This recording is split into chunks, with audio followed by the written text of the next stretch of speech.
ನಮಸ್ಕಾರ, ನೀವು ನೋಡ್ತಾ ಇದ್ದೀರಾ ಪವರ್ ಸೂಪರ್ ಫಾಸ್ಟ್. ನಾನು ಸಂಪತ್. ಸಾಕಷ್ಟು ಸುದ್ದಿಗಳಿವೆ, ಎಲ್ಲವನ್ನು ಕೂಡ ಒಂದೊಂದಾಗಿ ನೋಡ್ತಾ ಹೋಗೋಣ.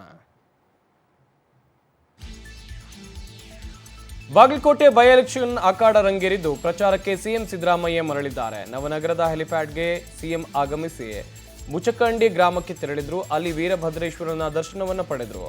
ಆರತಿ ಬೆಳಗಿದ ನಂತರ ಸಿಎಂ ಸಿದ್ದರಾಮಯ್ಯ ಪೂಜೆಯನ್ನು ಸಲ್ಲಿಸಿ ಕಾಣಿಕೆಯನ್ನು ಹಾಕಿದ್ರು. ಆ ವೇಳೆ ದೇವಸ್ಥಾನದ ಆಡಳಿತ ಮಂಡಳಿ ಸಿಎಂಗೆ ಶಾಲು ಹೊದಿಸಿ ಸನ್ಮಾನಿಸಿದ್ದಾರೆ. ಅಲ್ಲಿ ಪ್ರಸಾದ ಪಡೆದ ನಂತರ ಕ್ಷೇತ್ರದಲ್ಲಿ ಸಿಎಂ ಕಾಂಗ್ರೆಸ್ ಅಭ್ಯರ್ಥಿ ಪರ ಪ್ರಚಾರ ಸಭೆಗೆ ತೆರಳಿದರು. ಸಿದ್ದರಾಮಯ್ಯ ಅವರಿಗೆ ಸಚಿವರಾದ ಆರ್ಬಿ ತಿಮ್ಮಾಪುರ, ಎಚ್ಕೆ ಪಾಟೀಲ್, ಶಾಸಕರಾದ ಎನ್ಎಚ್ ಕೋನರೆಡ್ಡಿ ಸೇರಿದಂತೆ ಹಲವು ಶಾಸಕರು ಸಾಥ್ ನೀಡಿದ್ದಾರೆ.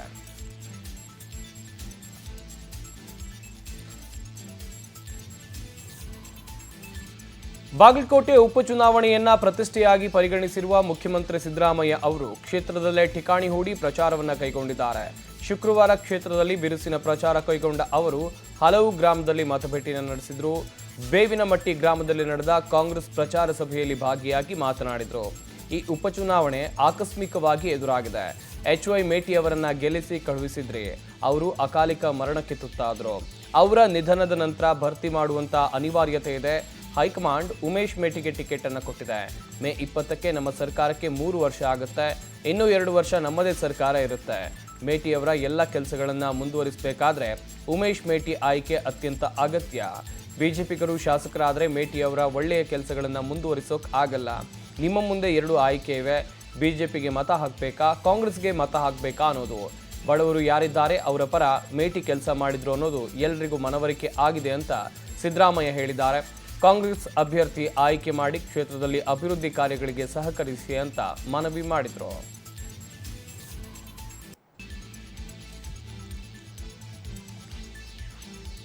ಕಳೆದ ಉಪಚುನಾವಣೆಗಳಲ್ಲೂ ಗೆದ್ದಿದ್ದೇವೆ, ಈಗಲೂ ಗೆಲ್ತೇವೆ ಅಂತ ದಾವಣಗೆರೆಯಲ್ಲಿ ಮುಖ್ಯಮಂತ್ರಿ ಸಿದ್ದರಾಮಯ್ಯ ವಿಶ್ವಾಸ ವ್ಯಕ್ತಪಡಿಸಿದ್ದಾರೆ. ಬಿಜೆಪಿಯವರಿಗೆ 2 ಕಡೆ ಗೆಲುವು ಕಷ್ಟ. ಸಾಲದ ಸಿದ್ದರಾಮಯ್ಯ ಅಂತ ವಿಜೇಂದ್ರ ಹೇಳಿಕೆಗೆ ಅವರು ತಿರುಗೇಟನ್ನು ಕೊಟ್ಟಿದ್ದಾರೆ. ವಿಜೇಂದ್ರ ಫಿಸಿಕಲ್ ರೆಸ್ಪಾನ್ಸಿಬಿಲಿಟಿ ಆಕ್ಟ್ ಓದಿಕೊಂಡಿದ್ದಾರೆ. ಅದರ ಪ್ರಕಾರ GDPಯ 25% ಒಳಗಡೆ ಸಾಲ ಇರಬೇಕು ಎಂಬ ನಿಯಮ ಇದೆ. ರಾಜ್ಯಕ್ಕೆ ಎಷ್ಟು % ಸಾಲ ಕೊಡಬೇಕು ಅಂತ ನಿಗದಿ ಮಾಡೋದು ಕೇಂದ್ರ ಸರ್ಕಾರ. ಕೇಂದ್ರದಲ್ಲಿ ಅಧಿಕಾರದಲ್ಲಿ ಇರೋದು ಅವರದ್ದೇ ಸರ್ಕಾರ.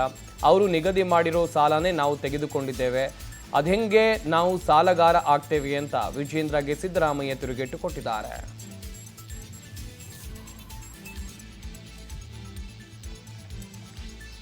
ಬೆಂಗಳೂರಿಗಿಂತಲೂ ದಾವಣಗೆರೆಯನ್ನ ಶಾಮನೂರು ಶಿವಶಂಕರಪ್ಪ ಅವರು ಅಭಿವೃದ್ಧಿ ಮಾಡಿದ್ದಾರೆ ಅಂತ DCM DK ಶಿವಕುಮಾರ್ ಅವರು ಹೇಳಿಕೆಯನ್ನು ಕೊಟ್ಟಿದ್ದಾರೆ. ದಾವಣಗೆರೆಗೆ ಬಂದು ಖುಷಿಯಾಗಿದೆ. ಕೋವಿಡ್ ವೇಳೆ ಶಾಮನೂರು ಅವರು ಉಚಿತ ಲಸಿಕೆಯನ್ನು ಕೊಟ್ಟಿದ್ದಾರೆ. ಅದನ್ನ ಜನ ಪ್ರೀತಿಯಿಂದ ನೆನಪಿಸಿಕೊಳ್ತಾರೆ. ದಾವಣಗೆರೆ ದಕ್ಷಿಣ ಕ್ಷೇತ್ರದಲ್ಲಿ 60,000 ಮಹಿಳೆಯರು ಗೃಹಲಕ್ಷ್ಮಿ ಯೋಜನೆಯ ಫಲಾನುಭವಿಗಳಾಗಿದ್ದಾರೆ. 65,000 ಗೃಹಜ್ಯೋತಿ ಫಲಾನುಭವಿಗಳಿದ್ದಾರೆ ಅಂತ ತಿಳಿಸಿದರು. ಇಲ್ಲಿ ವರ್ತಕರ ಜೊತೆಗೂ ಸಭೆಯನ್ನು ಮಾಡಿದ್ದು ಅವರು ಕೂಡ ಕಾಂಗ್ರೆಸ್ ಪರ ಇದ್ದಾರೆ. ದಾವಣಗೆರೆ ನಗರದಲ್ಲಿ ಶಾಂತಿ ನೆಲೆಸೋಕೆ ಶಾಮನೂರು ಕಾರಣವಾಗಿದ್ದಾರೆ. ಅವರು ಮಾಡಿದ ಕೆಲಸದ ಬಗ್ಗೆ ಮೆಚ್ಚುಗೆಯನ್ನು ವ್ಯಕ್ತಪಡಿಸಿದ್ದಾರೆ. ಇದೇ ವೇಳೆ ಸಿದ್ದರಾಮಯ್ಯ ಮತ್ತು ನಾನು ಒಟ್ಟಿಗೆ ಈ ಸರ್ಕಾರವನ್ನು ತಂದಿದ್ವಿ, ಮುಂದಕ್ಕೂ ತರ್ತೀವಿ ಅಂತ DKಶಿ ಭರವಸೆಯನ್ನು ಕೊಟ್ಟಿದ್ದಾರೆ.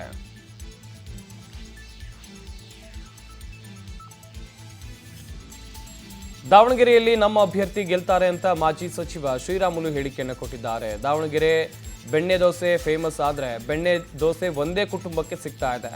ಮತದಾರರಿಗೆ ಬೆಣ್ಣೆನೂ ಇಲ್ಲ, ದೋಸೆನೂ ಇಲ್ಲ. ತಾತ, ಮಗ, ಸೊಸೆ, ಈಗ ಮೊಮ್ಮಗ ಅಧಿಕಾರಕ್ಕೆ ಬರಬೇಕು ಅಂತಿದ್ದಾರೆ. ಹಣದ ಬ್ಯಾಗ್ ಹಿಡಿದು ಕಾಂಗ್ರೆಸ್ ದಲಿತ ನಾಯಕರನ್ನ ಸೋಲಿಸೋಕೆ ಹೊರಟಿದೆ. 1952ರಲ್ಲಿ ಕಾಂಗ್ರೆಸ್ ಅಂಬೇಡ್ಕರ್ ಅವರನ್ನ ಸೋಲಿಸುವ ಕೆಲಸವನ್ನ ಮಾಡಿದೆ. ಖುದ್ದು ನೆಹರು, ನಾರಾಯಣ ಕದಲೇಕರ್ ಅವರನ್ನ ಬಿಟ್ಟು ಕಾಂಗ್ರೆಸ್ ಸೋಲಿಸಿತ್ತು. ಕಾಂಗ್ರೆಸ್ ಯಾವಾಗಲೂ ದಲಿತರ ವಿರುದ್ಧ ಕೆಲಸವನ್ನ ಮಾಡಿದೆ. ಅಂಬೇಡ್ಕರ್ ಅವರನ್ನ ಸೋಲಿಸಿದವರಿಗೆ ಕಾಂಗ್ರೆಸ್ ಭಾರತ ರತ್ನ ಕೊಟ್ಟರು. ಈಗ ಶ್ರೀನಿವಾಸ್ ದಾಸಕರಿಯಪ್ಪ ಅವರನ್ನ ಸೋಲಿಸೋಕೆ ಕಾಂಗ್ರೆಸ್ ಕುತಂತ್ರವನ್ನ ಮಾಡ್ತಾ ಇದೆ. ಶಾಮನೂರು ಮೊಮ್ಮಗ ವಿರುದ್ಧ ಜನ ತಿರುಗಿ ಬಿದ್ದಿದ್ದಾರೆ. ಸಿಎಂ ಆದರೂ ಸಿದ್ದರಾಮಯ್ಯ ಈಗ ಗಲ್ಲಿ ಗಲ್ಲಿ ತಿರುಗ್ತಾ ಇದ್ದಾರೆ ಅಂತ ಶ್ರೀರಾಮುಲು ವಾಗ್ದಾಳಿಯನ್ನು ನಡೆಸಿದ್ದಾರೆ.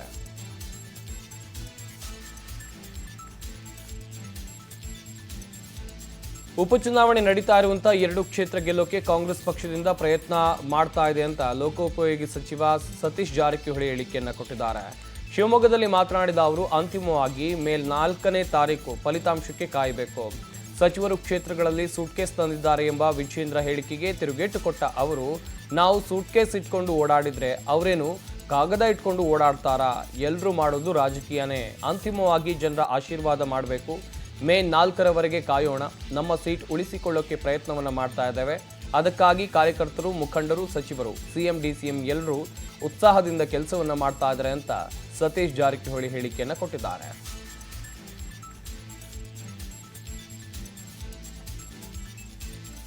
ನಿವೃತ್ತ ನ್ಯಾಯಮೂರ್ತಿ ಸಂತೋಷ್ ಹೆಗ್ಡೆ ಅವರು ದಿಢೀರನ್ನೇ ಕುಸಿದು ಬಿದ್ದು ಆತಂಕದ ಪರಿಸ್ಥಿತಿ ನಿರ್ಮಾಣವಾದ ಘಟನೆ ಶುಕ್ರವಾರ ನಡೆದಿದೆ. ಬೆಂಗಳೂರಿನಲ್ಲಿ ನಡೆದಿದ್ದಂಥ ಕೊಂಡಜ್ಜಿ ಬಸಪ್ಪ ಕಾರ್ಯಕ್ರಮದಲ್ಲಿ ಅವರು ಭಾಗಿಯಾಗಿದ್ರು. ಆ ವೇಳೆ ಅವರಿಗೆ ವಾಮಿಟ್ ಆಯಿತು. ಮನೆಗೆ ಹೋಗಬೇಕು ಅಂತ ಸ್ಟೇಜ್ನಿಂದ ಹೊರಟಾಗ ಕುಸಿದು ಬಿದ್ರು. ಹಾಗಾಗಿ ತಕ್ಷಣವೇ ಅವರನ್ನ ಪೊಲೀಸ್ ವಾಹನದಲ್ಲಿ ಆಸ್ಪತ್ರೆಗೆ ಕರೆದುಕೊಂಡು ಹೋಗಲಾಯಿತು. ಆಸ್ಪತ್ರೆಗೆ ದಾಖಲು ಮಾಡಲಾಯಿತು. ಗಿಡ್ಡಿನೆಸ್ ಆಗಿ ತಲೆ ಸುತ್ತು ಬಂದು ಕೆಳಗೆ ಬಿದ್ದಿದ್ದಾರೆ. ಯಾವುದೇ ಸಮಸ್ಯೆ ಇಲ್ಲ ಅಂತ ಅವರ ತಪಾಸಣೆ ಮಾಡಿದ ಮಣಿಪಾಲ್ ಆಸ್ಪತ್ರೆಯ ಮೆಡಿಕಲ್ ಸೂಪರಿಂಟೆಂಡೆಂಟ್ ಆಗಿರುವಂಥ ಡಾಕ್ಟರ್ ರುದ್ರೇಶ್ ಅವರು ಹೇಳಿಕೆಯನ್ನು ಕೊಟ್ಟಿದ್ದಾರೆ. ಶುಗರ್ ಲೆವೆಲ್ ಕಡಿಮೆಯಾದ ಹಿನ್ನೆಲೆಯಲ್ಲಿ ಅಸ್ವಸ್ಥಗೊಂಡಿದ್ರು ಎನ್ನಲಾಗಿದೆ. ಕೆಲ ಸಮಯದ ಚಿಕಿತ್ಸೆಯ ಬಳಿಕ ಅವರನ್ನು ಆಸ್ಪತ್ರೆಯಿಂದ ಮನೆಗೆ ಕಳುಹಿಸಿಕೊಡಲಾಗಿದೆ. ಸಂತೋಷ್ ಹೆಗ್ಡೆ ಅವರ ಜೊತೆಗೆ ಕಾರ್ಯಕ್ರಮದಲ್ಲಿ ಉಪಸ್ಥಿತರಿದ್ದಂಥ ಸ್ಪೀಕರ್ ಯುಟಿ ಖಾದರ್ ತಕ್ಷಣವೇ ಅವರನ್ನು ಆಸ್ಪತ್ರೆಗೆ ಕಳುಹಿಸಿಕೊಡುವಲ್ಲಿ ಕಾಳಜಿಯನ್ನು ತೋರಿದ್ದಾರೆ.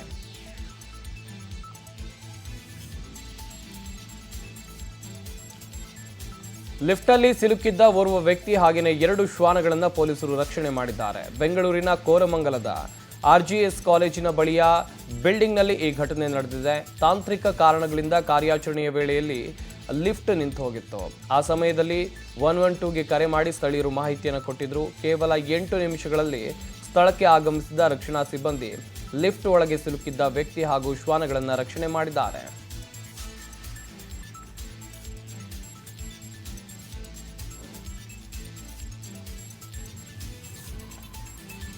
ಬಳ್ಳಾರಿಯಲ್ಲಿ ಪಾಲಿಕೆ ಸದಸ್ಯ ವಿ ಕುಬೇರ್ ಗೂಂಡಾ ವರ್ತನೆಯನ್ನು ತೋರಿದ್ದು ಕರ್ತವ್ಯ ನಿರತ ಅಧಿಕಾರಿ ಮೇಲೆ ಹಲ್ಲೆ ನಡೆಸಿದ್ದಾಗಿ ಆರೋಪ ಮಾಡಲಾಗಿದೆ. ಬಳ್ಳಾರಿ ಪಾಲಿಕೆಯ 39ನೇ ವಾರ್ಡಿನ ಕಾಂಗ್ರೆಸ್ ಸದಸ್ಯ ವಿ ಕುಬೇರ ವಿರುದ್ಧ ಈ ಹಲ್ಲೆಗೈದಿರುವಂಥ ಆರೋಪ ಕೇಳಿಬಂದಿದೆ. ಪಾಲಿಕೆಯ ಎಡಬ್ಲ್ಯೂ ವೀರೇಶ್ ಮೇಲೆ ಬಳ್ಳಾರಿ ನಗರ ಶಾಸಕ ನಾರಾ ಭರತ್ ರೆಡ್ಡಿ ಆಯೋಜಿಸಿದ್ದ ಸಲಾಂ ಬಳ್ಳಾರಿ ಕಾರ್ಯಕ್ರಮದ ವೇಳೆ ಹಲ್ಲೆ ಮಾಡಲಾಗಿದೆ. ಹಲ್ಲೆಯಿಂದ ಅಸ್ವಸ್ಥರಾಗಿದ್ದಂಥ ವೀರೇಶ್ ಅವರನ್ನ ಆಸ್ಪತ್ರೆಗೆ ದಾಖಲಿಸಿ ತುರ್ತು ಚಿಕಿತ್ಸಾ ವಿಭಾಗದಲ್ಲಿ ಚಿಕಿತ್ಸೆಯನ್ನು ಕೊಡಲಾಗಿದೆ. ಫುಟ್ಪಾತ್ ಮೇಲೆ ಇದ್ದಂಥ ಶೆಡ್ ತೆರವು ವಿಳಂಬ ಮಾಡಿದ ಹಿನ್ನೆಲೆಯಲ್ಲಿ ಅಧಿಕಾರಿ ವಿರುದ್ಧ ಕೂಗಾಡಿ ಹಲ್ಲೆ ಮಾಡಿರುವಂಥ ಆರೋಪ ಕೇಳಿಬಂದಿದೆ. ಆರಂಭದಲ್ಲಿ ಶಾಸಕ ಭರತ್ ರೆಡ್ಡಿ ಮುಂದೆಯೇ ಬಂದು ಪಾಲಿಕೆ ಸದಸ್ಯ ಜಗಳ ಮಾಡಿದಂತೆ. ಆಗ ಶಾಸಕರು ಜಗಳವನ್ನು ಬಿಡಿಸಿ ಸಮಾಧಾನ ಪಡಿಸಿದ್ರು. ಶಾಸಕರು ಬೇರೆ ಕಡೆಗೆ ಹೋಗ್ತಾ ಇದ್ದಂತೆ ಎಡಬ್ಲ್ಯೂ ಮೇಲೆ ಹಲ್ಲೆಯನ್ನ ಮಾಡಿದ್ದಾರೆ. ಹಾಗೆಯೇ ಪಾಲಿಕೆ ಸದಸ್ಯ ಕುಬೇರ್ ಹಲ್ಲೆ ಮಾಡಿದ್ದಾಗಿ ಆರೋಪಿಸಲಾಗಿದೆ.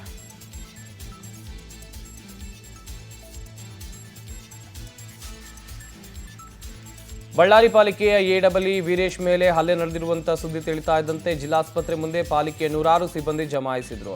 ಅಧಿಕಾರಿ ಮೇಲೆ ಹಲ್ಲೆಗೈದ ಕಾರ್ಪೊರೇಟರ್ ವಿರುದ್ಧ ಕ್ರಮಕ್ಕೆ ಆಗ್ರಹಿಸಿ ಪ್ರತಿಭಟನೆಯನ್ನು ನಡೆಸಿದ್ರು. ಸುದ್ದಿ ತಿಳಿತಾ ಇದ್ದಂತೆ ಹಲ್ಲೆಗೊಳಗಾದ ವೀರೇಶ್ ಕುಟುಂಬಸ್ಥರು ಕೂಡ ಆಗಮಿಸಿದ್ರು. ಘಟನೆ ಬಗ್ಗೆ ಮಾಹಿತಿಯನ್ನು ಪಡ್ಕೊಂಡಿದ್ದಾರೆ. ವೀರೇಶ್ ಅವರ ಸ್ಥಿತಿಗತಿ ಕಂಡು ಕಣ್ಣೀರು ಹಾಕಿದ್ರು. ಪಾಲಿಕೆ ಸದಸ್ಯ ಕುಬೇರ್ನನ್ನ ಬಂಧಿಸುವಂತೆ ಪಾಲಿಕೆ ಸಿಬ್ಬಂದಿ ಕೂಡ ಆಕ್ರೋಶವನ್ನು ವ್ಯಕ್ತಪಡಿಸಿದ್ದಾರೆ. ಅತ್ತ ಸುದ್ದಿ ತಿಳಿತಾ ಇದ್ದಂತೆ ಆಸ್ಪತ್ರೆಗೆ ಶಾಸಕ ನಾರಾ ಭರತ್ ರೆಡ್ಡಿ ಭೇಟಿ ಕೊಟ್ಟರು. ವೀರೇಶ್ ಆರೋಗ್ಯವನ್ನು ವಿಚಾರಣೆ ಮಾಡಿದ್ದಾರೆ. ಆರಂಭದಲ್ಲಿ ಜಗಳವಾದಾಗ ಸಮಾಧಾನ ಪಡಿಸಿದ್ದೆ. ನಾನು ಬೇರೆ ಕಡೆಗೆ ಹೋದಾಗ ಘಟನೆಯಾಗಿದೆ. ಪಾಲಿಕೆ ಅಧಿಕಾರಿ ಮೇಲೆ ಹಲ್ಲೆ ಮಾಡಿದ್ದನ್ನು ನಾನು ಖಂಡಿಸ್ತೇನೆ ಅಂತ ಭರತ್ ರೆಡ್ಡಿ ಹೇಳಿದ್ದಾರೆ. ಅಲ್ಲದೆ ನಮ್ಮ ಪಕ್ಷದ ಸದಸ್ಯ ಅಂತ ರಕ್ಷಣೆ ಮಾಡಲ್ಲ. ಈ ಘಟನೆಯಿಂದ ಪಾಲಿಕೆ ಸಿಬ್ಬಂದಿ ಕುಗ್ಗಬಾರದು ಅಂತ ಶಾಸಕರು ಕಾನೂನು ಪ್ರಕಾರ ತಪ್ಪಿತಸ್ಥರ ವಿರುದ್ಧ ಕ್ರಮ ಆಗಲಿದೆ ಅಂತ ಭರವಸೆಯನ್ನು ಕೊಟ್ಟಿದ್ದಾರೆ.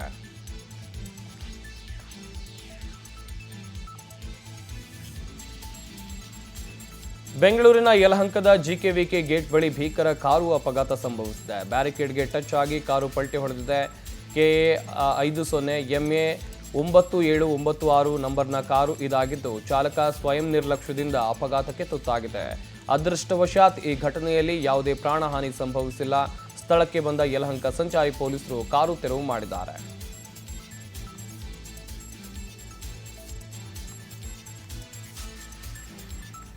ಕಂಟೈನರ್ ಹಾಗೆಯೇ ಆಪೆ ಗೂಡ್ಸ್ ಆಟೋ ನಡುವೆ ಭೀಕರ ಅಪಘಾತ ಚಾಮರಾಜನಗರದಲ್ಲಿ ನಡೆದಿದೆ. ಇಲ್ಲಿನ ಭೋಗಾಪುರ ಪೆಟ್ರೋಲ್ ಬಂಕ್ ಬಳಿಯಲ್ಲಿ ಕಂಟೈನರ್ ಗುದ್ದಿದ ರಭಸಕ್ಕೆ ಗೂಡ್ಸ್ ಆಟೋದಲ್ಲಿ ಸಿಲುಕಿದ ಚಾಲಕ ಪರದಾಡಿದ್ದಾನೆ. ತಮಿಳುನಾಡು ರಾಜ್ಯದ ಕಂಟೈನರ್ ವಶಕ್ಕೆ ಪಡೆದು ಪೊಲೀಸರು ಕ್ರಮವನ್ನು ಕೈಗೊಂಡಿದ್ದಾರೆ. ಪ್ರಜ್ಞೆ ತಪ್ಪಿದ್ದ ಆಟೋ ಚಾಲಕ ದೊಡ್ಡರಾಯಪೇಟೆ ಗ್ರಾಮದ ಕುಮಾರ್ ಎಂಬಾತನನ್ನು ತಕ್ಷಣವೇ ಆಸ್ಪತ್ರೆಗೆ ರವಾನೆ ಮಾಡಲಾಯಿತು. ಚಾಮರಾಜನಗರ ಸಿಮ್ಸ್ ಮೆಡಿಕಲ್ ಕಾಲೇಜಿನಲ್ಲಿ ಚಿಕಿತ್ಸೆಯನ್ನು ನೀಡಲಾಗಿದ್ದು ಚೇತರಿಸಿಕೊಂಡಿದ್ದಾರೆ. ತಮಿಳುನಾಡು ನೋಂದಣಿಯ ಕಂಟೈನರ್ ಹಾಗೆಯೇ ಚಾಲಕ ಚಾಮರಾಜನಗರ ಸಂಚಾರಿ ಪೊಲೀಸ್ ಠಾಣೆಯ ಪೊಲೀಸರು ಆತನನ್ನು ವಶಕ್ಕೆ ಪಡೆದು ವಿಚಾರಣೆಯನ್ನು ನಡೆಸ್ತಾ ಇದ್ದಾರೆ.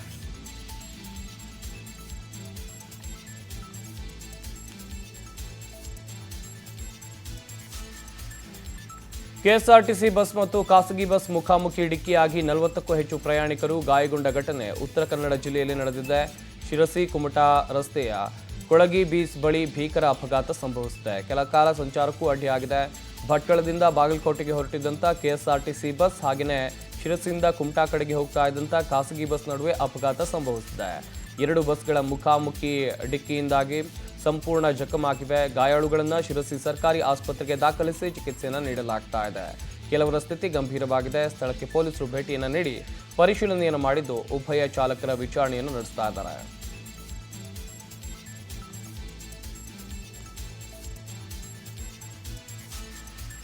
ಬೆಂಗಳೂರಿನಲ್ಲಿ ವಿಚಿತ್ರವಾಗಿ ವರ್ತಿಸ್ತಾ ಇದ್ದ ಅಸ್ವಸ್ಥ ಬಾಲಕನನ್ನ ಪೊಲೀಸರು ರಕ್ಷಣೆ ಮಾಡಿದ್ದಾರೆ. ಬೇಗೂರು ಠಾಣಾ ವ್ಯಾಪ್ತಿಯ ಸಾಗರ್ ಲೇಔಟ್ನಲ್ಲಿ ಅಸಹಜವಾಗಿ ಈ ಬಾಲಕ ವರ್ತನೆಯನ್ನ ತೋರ್ತಾ ಇದ್ದ. ಆತನನ್ನ ನೋಡಿ 112ಗೆ ಸ್ಥಳೀಯರು ಕರೆ ಮಾಡಿ ಮಾಹಿತಿಯನ್ನು ಕೊಟ್ಟಿದ್ದಾರೆ. ಕೂಡಲೇ ಸ್ಥಳಕ್ಕೆ ಆಗಮಿಸಿದ ಇಬ್ಬರು ಪೊಲೀಸರು ಬಾಲಕನನ್ನ ರಕ್ಷಣೆ ಮಾಡಿ ಉಪಚರಿಸಿದ್ದಾರೆ. ಬಳಿಕ ಆತನ ಪೋಷಕರ ಮಾಹಿತಿಯನ್ನು ಸಂಗ್ರಹಿಸಿ ಠಾಣೆಗೆ ಕರೆಸಿದ್ದಾರೆ. ಅಗತ್ಯ ಮಾಹಿತಿಯನ್ನು ದಾಖಲಿಸಿಕೊಂಡು ಪೋಷಕರ ಜೊತೆ ಮಗುವನ್ನು ಕಳುಹಿಸಿಕೊಟ್ಟಿದ್ದಾರೆ. ಪೊಲೀಸರ ಈ ಮಾನವೀಯ ಕಾರ್ಯಕ್ಕೆ ಶ್ಲಾಘನೆ ವ್ಯಕ್ತವಾಗಿದೆ.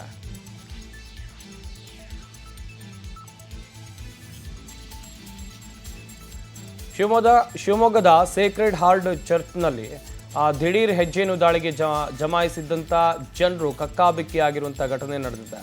ಗುಡ್ ಫ್ರೈಡೆ ಶಿಲುಬೆ ಹಾದಿ ನಡೆಯುವ ವೇಳೆ ಹೆಜ್ಜೆನು ದಾಳಿ ಮಾಡಿದೆ. ನೂರಾರು ಜನರ ಮೇಲೆ ಏಕಕಾಲಕ್ಕೆ ಹೆಜ್ಜೆನುಗಳು ಎರಗಿವೆ. ಅದರಿಂದಾಗಿ ಗಾಬರಿ ಬಿದ್ದು ಜನ ದಿಕ್ಕಾಪಾಲಾಗಿ ಓಡಿದ್ದು ಗುಡ್ ಫ್ರೈಡೆ ಶಿಲುಬೆ ಹಾದಿ ಪೂಜೆ ಅರ್ಧಕ್ಕೆ ನಿಲ್ಲುವಂತಾಗಿದೆ. ಚರ್ಚ್ ಫಾದರ್, ಮಕ್ಕಳು, ಮಹಿಳೆಯರು ಸೇರಿದಂತೆ ನೂರಾರು ಜನರಿಗೆ ಜೇನು ಹುಳುಗಳು ಕಚ್ಚಿವೆ.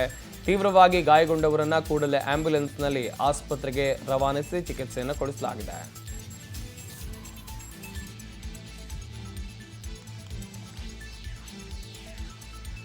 ಹಾಡಹಗಲೇ ಬಯಲು ಪ್ರದೇಶದಲ್ಲಿ ಬೇಕಾಬಿಟ್ಟಿ ಜೂಜಾಟವನ್ನು ಆಡ್ತಾ ಇದ್ದಂಥ ಅಡ್ಡೆ ಮೇಲೆ ಪೊಲೀಸರು ದಾಳಿಯನ್ನು ನಡೆಸಿದ್ದಾರೆ.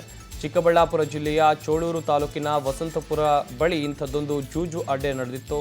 ಈ ಬಗ್ಗೆ ಖಚಿತ ಮಾಹಿತಿ ಮೇರೆಗೆ ಚಿಕ್ಕಬಳ್ಳಾಪುರ ಎಸ್ಪಿ ಮತ್ತು ಡಿವೈಎಸ್ಪಿ ನೇತೃತ್ವದಲ್ಲಿ ದಾಳಿಯನ್ನು ನಡೆಸಲಾಗಿದೆ.